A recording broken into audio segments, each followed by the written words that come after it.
لاپتہ افراد کے لیے پیدل مارچ کے شرکاء کی گرفتاری پر احتجاج۔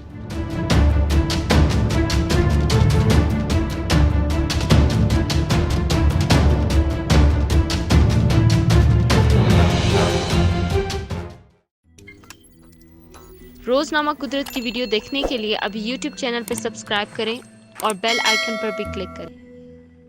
پیدل مارچ میں شامل شازیہ چانڈیو کے مطابق پولیس نے رات کو بجلی بند کر کے احتجاجی کیمپ پر دھاوا بولتے ہوئے مارچ کے سربراہ اور متعدد مظاہرین کو گرفتار کر لیا۔ سندھ میں جبری لاپتہ افراد کی بازیابی کے لیے لواحقین کے پیدل مارچ کو بدھ کی رات سندھ پنجاب سرحد پر روکنے اور مارچ کے شرکاء کو گرفتار کرنے کے خلاف صوبے بھر کے مختلف شہروں میں احتجاج کیا جا رہا ہے۔ لاپتہ افراد کی بازیابی کے لیے سرگرم تنظیم سندھ سبھا نے راولپنڈی میں پاکستان فوج کے ہیڈ کوارٹر GHQ کے سامنے احتجاج کرنے کے لیے 10 نومبر سے کراچی سے پیدل مارچ شروع کیا تھا، جس میں لاپتہ افراد کے لواحقین اور خواتین بھی شامل ہیں۔ یہ مارچ 40 دن تک کراچی اور حیدرآباد سمیت سندھ کے مختلف شہروں سے ہوتا ہوا منگل کو جب پنجاب کی سرحد پر واقع سندھ کے ضلع گوٹکی کے شہر اوباڑو پہنچا تو پولیس نے انہیں آگے بڑھنے سے روک دیا۔ مارچ میں شریک شازیہ چانڈیو نے انڈیپینڈنٹ اردو کو بتایا، اوباڑو پولیس نے پہلے تو ہمیں کہا کہ انہیں پنجاب حکومت نے کہا ہے کہ مارچ کے شرکاء کو کورونا ٹیسٹ کے بغیر پنجاب میں داخل نہ ہونے دیں۔ اس پر ہم نے پولیس سے کہا کہ ہم نے ٹیسٹ کروا لی ہیں، جس کے نتائج شام تک آئیں گے۔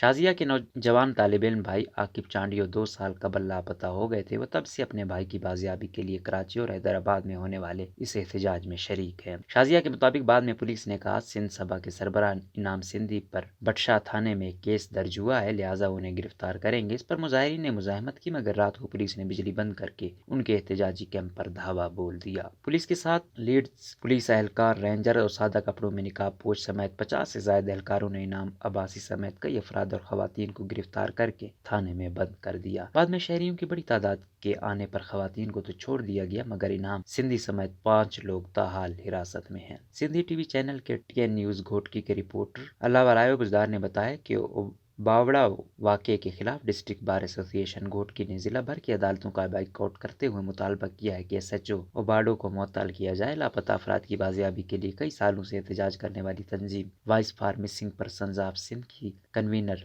سرٹ لوہار نے بتایا کہ اوباڑو پولیس کی جانب سے خواتین پر تشدد اور مظاہرین کی گرفتاری کے خلاف سندھ کے مختلف شہروں بشمول سکھر، کراچی، حیدرآباد، نواب شاہ، لاڑکانہ میں احتجاج کیا جا رہا ہے۔ SHO اوباڑو غلام عباس سندرانی نے اس واقعے پر کوئی بھی تبصرہ کرنے سے انکار کرتے ہوئے کہا کہ انہیں منع کیا گیا ہے کہ وہ بات نہ کریں۔